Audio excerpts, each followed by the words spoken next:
Salut à tous, salut à toutes, c'est Olivier et j'espère que vous allez bien. Aujourd'hui on va se retrouver pour cette nouvelle vidéo dans laquelle je vais vous exposer, selon moi, ce que devrait faire la France, ce qu'aurait dû faire la France.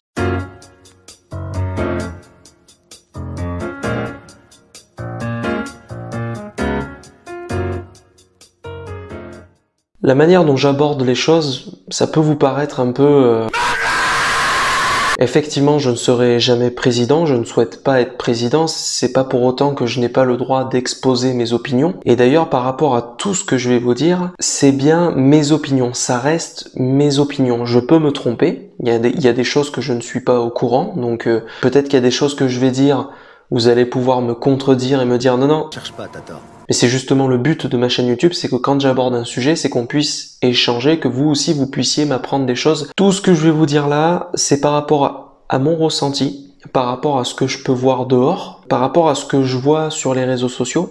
Les sujets que je vais aborder dans cette vidéo, ce sont les deux problèmes majeurs que l'on rencontre en ce moment. Les terroristes. Dans les terroristes, je comprends aussi les racailles, même si c'est pas...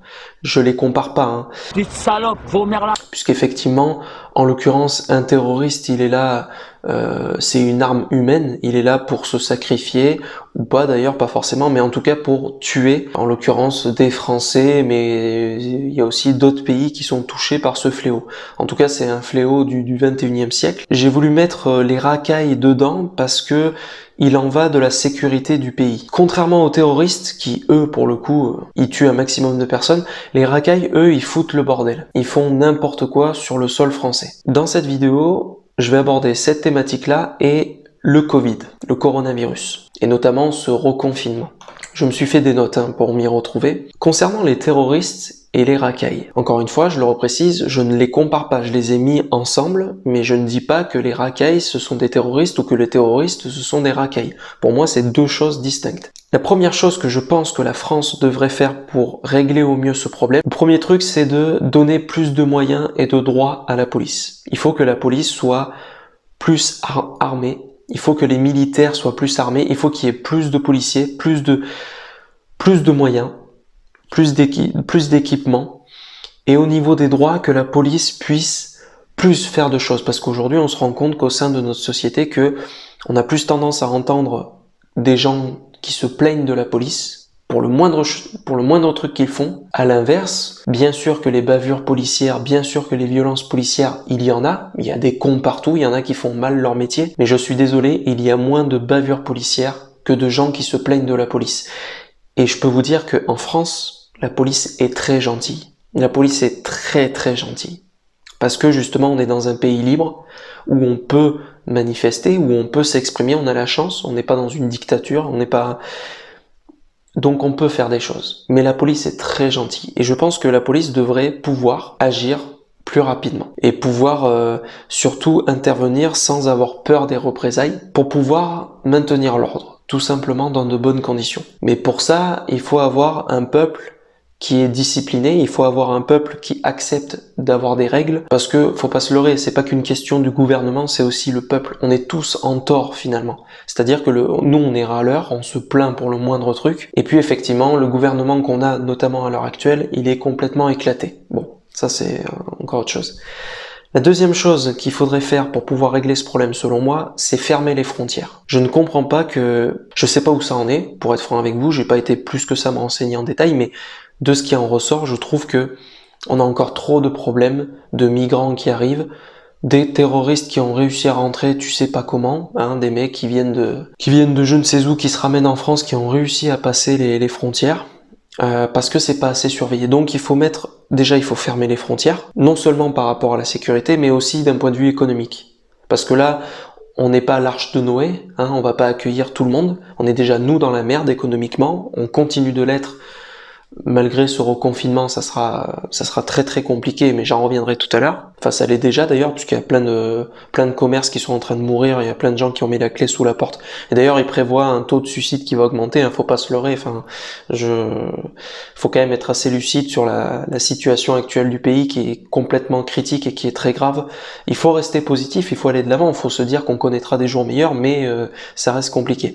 Donc, fermer les frontières, c'est-à-dire protéger notre territoire, ne pas laisser rentrer n'importe qui, et surveillance plus. Comme je le disais aussi pour un point de vue économique. Le chômage est déjà élevé, même si j'ai cru entendre ces derniers temps que le chômage c'était un peu mieux. Bon, enfin là, je pense que avec ce reconfinement et avec cette pandémie, j'ai du mal à croire et j'ai du mal à comprendre comment le chômage, la courbe du chômage peut baisser. Mais enfin bon. Pouvoir agir en banlieue, ça concerne les racailles. Dans les banlieues, le 9-3, là, tout ça, toutes les banlieues qui sont des endroits où il y a beaucoup de soucis, on rencontre plus de soucis. Ben, c'est logique. Le problème, c'est que en fait, là où on rencontre des problèmes, là où on rencontre le plus de racailles, etc., c'est dans les milieux pauvres. C'est là où malheureusement les familles les familles sont éclatées. C'est pas dans les quartiers bourgeois que vous allez voir des racailles, évidemment. Donc forcément que toute cette racaille, tous ces jeunes qui sont perdus finalement, hein, ça rejoint d'ailleurs les jeunes qui se radicalisent, les musulmans qui se radicalisent, tout ça c'est des jeunes perdus. C'est des jeunes qui sont dans des familles malheureusement où c'est n'importe quoi, voire même des fois ils n'ont pas de famille. Et ce sont des jeunes qui n'ont plus de repères, ce sont des jeunes qui sont malheureux et donc qui tombent dans le n'importe quoi. Et vous savez autant mieux que moi que quand on est jeune, on est aussi plus facilement influençable parce qu'on a moins de maturité, c'est normal, c'est normal. Et du coup, la racaille est plus propice à se développer dans les milieux pauvres, dans les endroits pauvres, que dans les milieux aisés où on a le temps d'être éduqué, on a l'argent, on a tout. Il faut que la police puisse agir en banlieue plus rapidement et arrêter avec toute cette paperasse, tout ce système français qui est à la rue, où il faut 3 plombes pour faire des choses. Non. Là, il faut intervenir, il faut que le système soit moins laxiste, que le système soit plus intransigeant, et que la police puisse intervenir rapidement et punir en conséquence de comment se comporte l'individu en face. Si l'individu veut se rendre, pas de problème, on l'arrête, il sera jugé, etc. S'il fait de la résistance, on plaque au sol avec toutes les interventions qu'il faut, tout l'armement qu'il faut. Et s'il ouvre le feu sur la police a le droit à son tour d'ouvrir le feu. Parce que la police, c'est un symbole, ça se doit d'être respecté, que vous le vouliez ou non. Il y a des règles en France, et la police est un symbole, ça fait respecter l'ordre. Hein. On se doit de la respecter. Si vous tirez sur la police, c'est normal qu'on vous tire en retour. C'est aussi simple que ça. Parce que l'excuse de dire oui, mais ces jeunes, faut comprendre, ils sont issus de machin, ils ont pas... Ça, je l'entends. Mais à un moment, moi, j'estime qu'il faut se remettre en question, et il faut que ces personnes-là se responsabilisent. Au bout d'un moment, quand on te rappelle à l'ordre, quand on te dit que tu as choisi le mauvais chemin, que si tu recommences, t'auras des bricoles, si le mec recommence, c'est normal que ça aille plus loin. Donc voilà, c'est, encore une fois, il en va de la responsabilité de chacun en tant que citoyen, en tant que personne que vous êtes. C'est pas parce que vous êtes issu d'un milieu pauvre, que vous avez galéré, parce que tout le monde galère tôt ou tard, on vit tous des misères plus ou moins élevées, je vous l'accorde, la vie est plus ou moins injuste avec chacun, mais au bout d'un moment, il faut que vous puissiez vous remettre en question vous-même et évoluer vers le bon sens. Sinon, c'est normal qu'on vienne vous arrêter, voire malheureusement vous éliminer si vous décidez de faire du mal aux autres, à tel point de tirer sur les gens, etc. Pour ce qui concerne l'État islamique, les terroristes, ceux qui veulent s'accaparer les jeunes musulmans qui sont issus de la religion de l'islam, les radicaliser, il faudrait pouvoir, et pour ça j'espère que c'est déjà le cas, mais je trouve que c'est pas assez, il faut pouvoir censurer, boycotter et dissoudre toutes les associations qui incitent à rejoindre l'État islamique, à devenir des terroristes, puisque bien souvent ils font en sorte de s'en prendre, comme on pourrait dire, à la brebis égarée, au musulman qui est perdu, et le radicaliser. Donc il faut pouvoir dissoudre tout ça, dissoudre cette haine, la censurer, et surtout pas qu'elle soit présente sur notre sol français. Donc faire la lutte contre les sites internet qui peuvent exister par rapport à ça, les associations, etc. Et puis les fichiers S, ceux qui sont fichés S, ceux qui sont connus des renseignements généraux, des renseignements de la France, ceux qui enquêtent et tout, il faut les expulser. Il faut les dégager. Alors je sais, c'est pas aussi simple, puisque les pays dont ils sont issus, des fois ne veulent pas les reprendre, mais il faut en faire quelque chose. Il est hors de question que ces fichiers S soient sur le sol français. Il en va de la sécurité du peuple. Voilà, donc je pense avoir à peu près tout dit en ce qui concerne les terroristes et les racailles. Plus d'intervention, plus de moyens, plus d'action, parce que malheureusement le gouvernement qu'on a à l'heure actuelle, et c'est pas le premier, ça date depuis très longtemps, puisqu'on a eu l'habitude d'avoir des gouvernements qui étaient trop laxistes, et aujourd'hui on a une France laxiste. Il faut avoir un gouvernement qui est capable de trancher, de mettre des actions, des règles, et que ça soit respecté. Qui qu'on soit, quelle que soit ta religion, quelle que soit ta couleur de peau, on s'en bat les couilles, tu respectes les règles. En Russie, il y a plein de pays comme ça mais en Russie, je suis désolé, avec Poutine, il y a des choses qu'on voit aujourd'hui en France, mais les autres, ils rigolent, mais c'est normal. C'est normal, on se fait marcher dessus, et aujourd'hui, trop de gens se permettent trop de choses.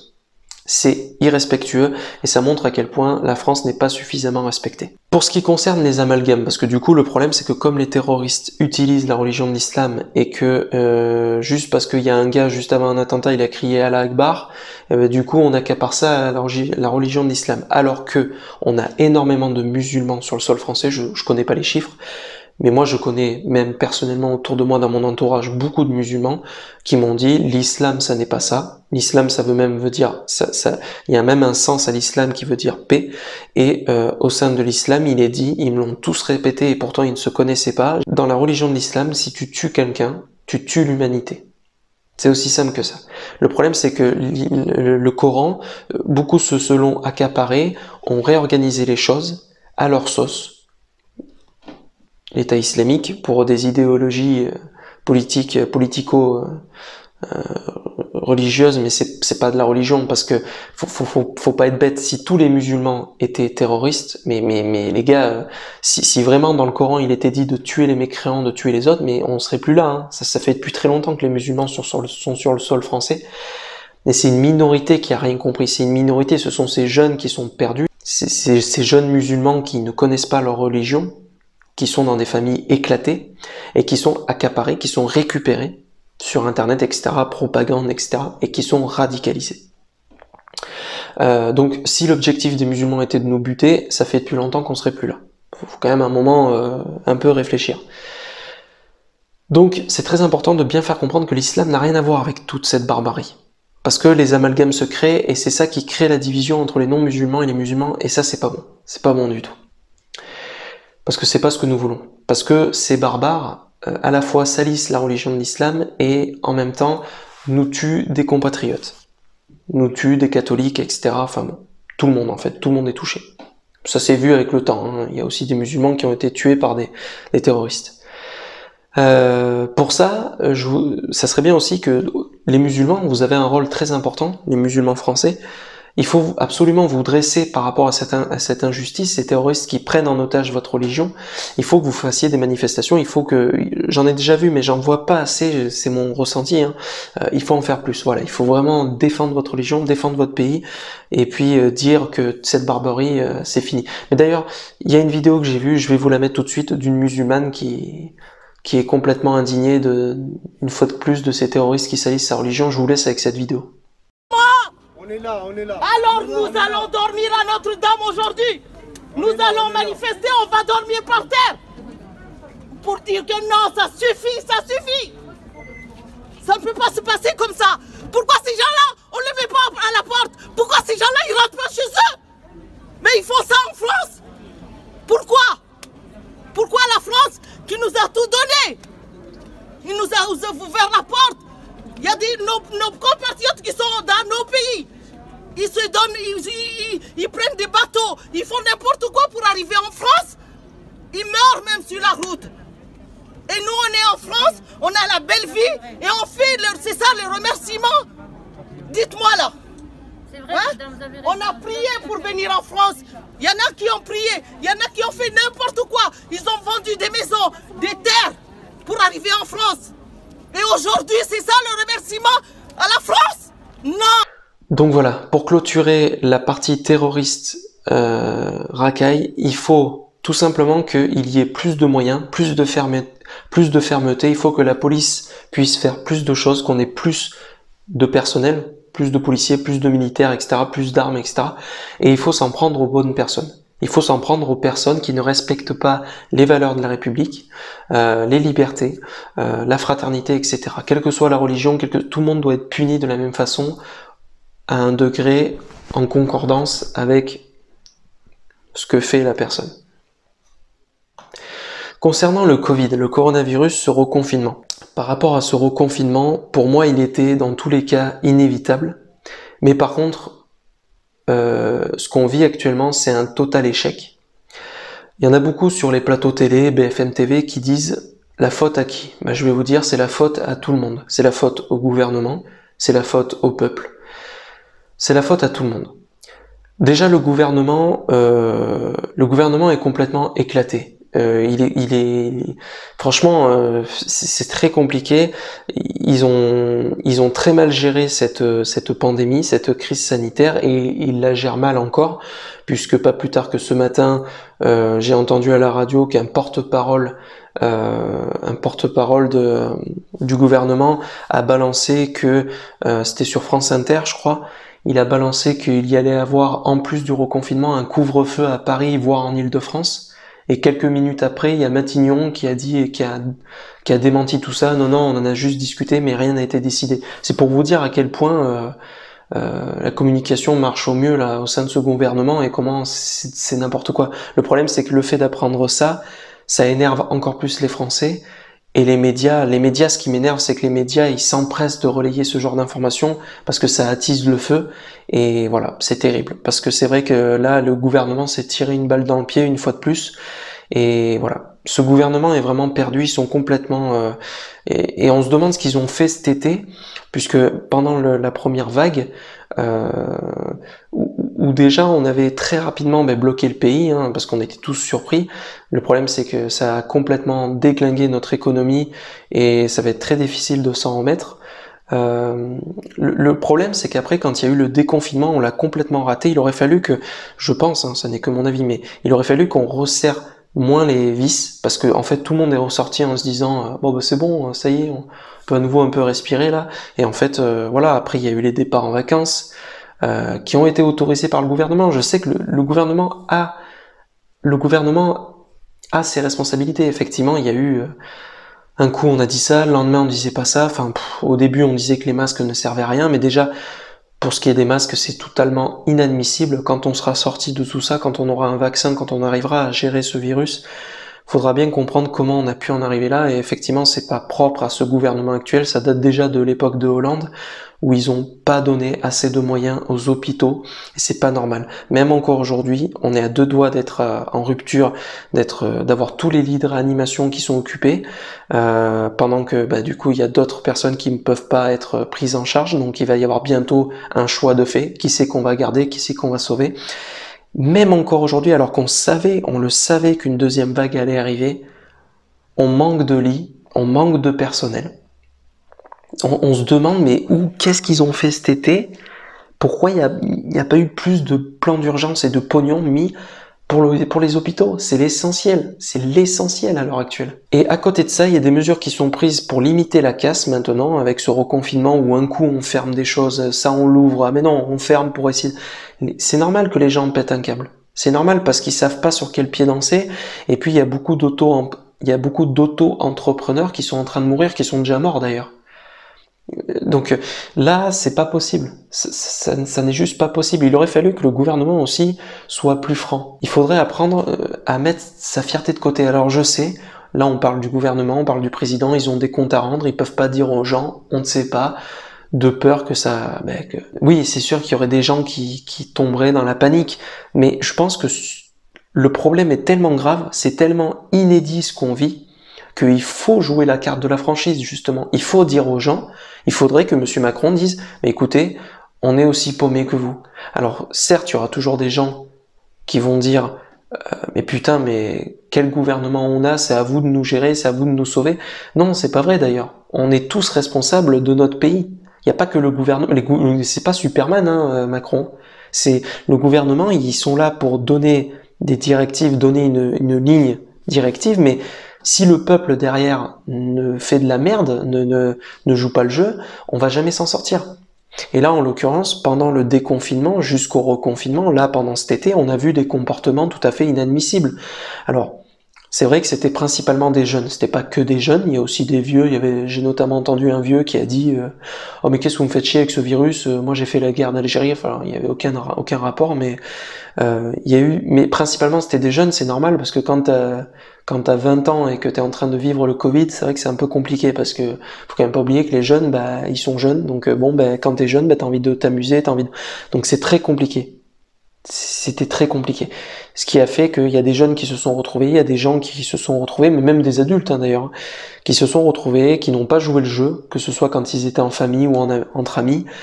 Et c'est ça qui a créé à nouveau des clusters un peu partout en France, parce que la différence à la première vague, c'est que là, cette fois-ci, on est en hiver. Qui dit hiver dit que ça favorise le déplacement du virus, mais ça, il n'y a pas besoin d'être Einstein pour comprendre qu'effectivement, un virus, il y a des périodes propices. Et l'hiver, c'est super bien pour un virus pour pouvoir se développer et pouvoir se propager plus rapidement. Avec en plus tout le reste qu'il y a, toutes les autres maladies. Bon bref, la grippe, etc., qui fait déjà beaucoup de morts par an. Le truc, c'est que là, le Covid, contrairement à la grippe, on n'a pas de vaccin. On ne sait pas vraiment, on continue d'apprendre des choses et on est à tâtons. Et effectivement, il se développe très rapidement. Il se propage très rapidement. Donc ça, pour ça, c'est un gros problème. Donc, les gens ont fait de la merde. Les gens ont pris à la légère ce déconfinement, pas tous, hein.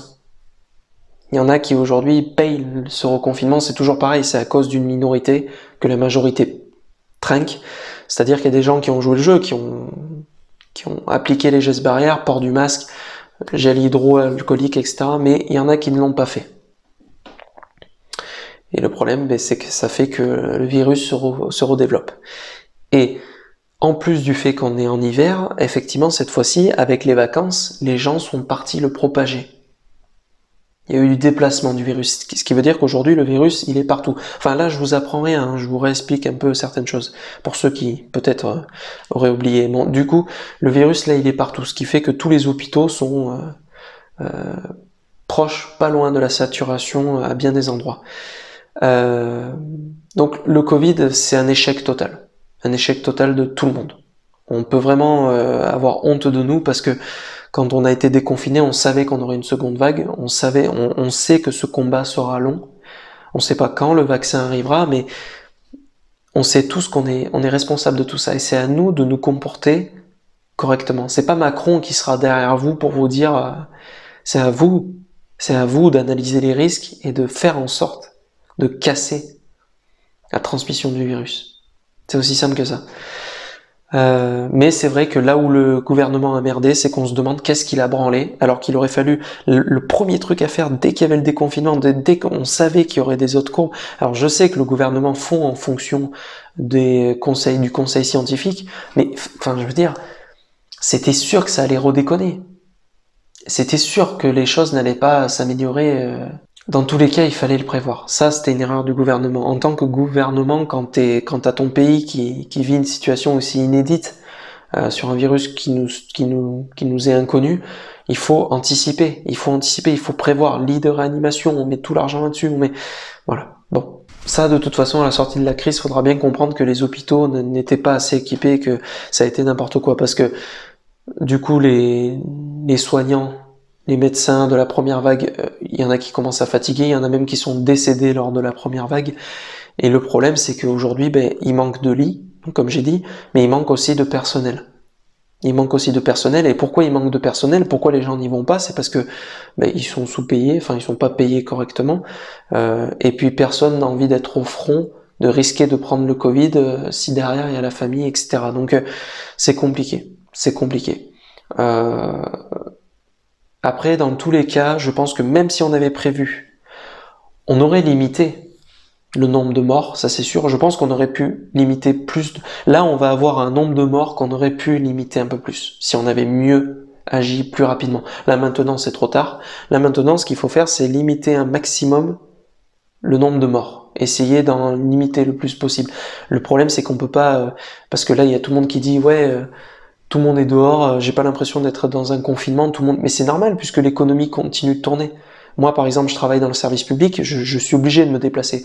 Là, je vais faire du télétravail dans les jours à venir, mais sinon, par rapport au travail que je fais, je suis obligé de me déplacer sur les sites, parce que je fais des visites, etc. Donc, je suis obligé de me déplacer. Mais il y a plein de travails comme ça qui sont indispensables, et du coup, c'est normal que les gens sont dehors, contrairement à la première vague, où tout le pays était à l'arrêt. Faut bien comprendre ça. Et ce reconfinement aura moins enfin moi je pense que ça aura moins d'effet. C'est sûr que ça fera pas l'effet du premier confinement. J'espère quand même que ça passera, mais j'ai un peu peur parce que de toute façon on manque de lits et tout ça, donc dans tous les cas ça va être saturé, je pense, et ça va être quand même très compliqué. Mais le problème c'est qu'il faut sauver l'économie maintenant, parce que si là on referme tout et on finit de se foutre dans le gouffre, enfin, c'est fini quoi. Donc voilà. On a mal anticipé, maintenant il faut espérer qu'il y ait le moins de morts possible, tout le monde est responsable, il faut maintenant appliquer tous les gestes qu'on connaît, essayer de se mettre le moins possible dans des situations à risque. Le problème c'est que voilà, on a voulu repousser l'échéance, on s'est dit attends, on va voir, et puis on aurait dû mettre les actions dès le départ et pas attendre. Voilà. Bon. Et notamment les frontières, c'est ça aussi que je voulais dire, il aurait fallu plus surveiller les frontières, les gens qui rentrent. Obligation de passer le test et tout. Je sais pas si c'était déjà le cas, mais j'ai quand même l'impression qu'il y a des gens qui sont passés de manière des fois un peu arbitraire. Il n'y a pas eu assez de surveillance à ce niveau-là. Le reconfinement, là où je pense qu'il était inévitable, c'est aussi par rapport à comme on n'avait pas l'immunité collective. D'ailleurs, on l'a toujours pas. On l'a un peu plus, mais c'est quand même très compliqué. On n'avait pas l'immunité collective et l'absence de vaccin, comme je vous ai dit, enfin le reconfinement dans tous les cas était inévitable. Voilà, donc je pense avoir abordé les sujets que je voulais dire, ce que la France aurait dû faire, ce que la France devrait faire. Il y a des choses encore qui peuvent être faites. J'espère que le gouvernement, mais bon, ça va être compliqué. Je continuerai d'y croire parce que moi, je pourrais jamais faire partie je serai jamais président. Je serai jamais président parce que j'ai pas les épaules, j'ai pas l'envie, et puis je pense que quand on est là-haut, ben on est une marionnette comme en bas, comme ici. Enfin nous c'est encore pire, mais parce que nous on est en bas de la pyramide, mais le président lui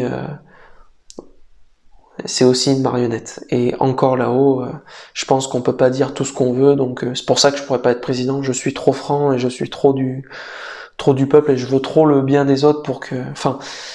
Voilà, bon, ça c'est un autre sujet, mais il y a ceux qui pensent qu'à leur gueule uniquement, et il y a ceux qui pensent à eux, mais qui pensent aussi aux autres. Voilà, c'était Olivier, je vous dis à ciao tout le monde, et à la prochaine. Salut!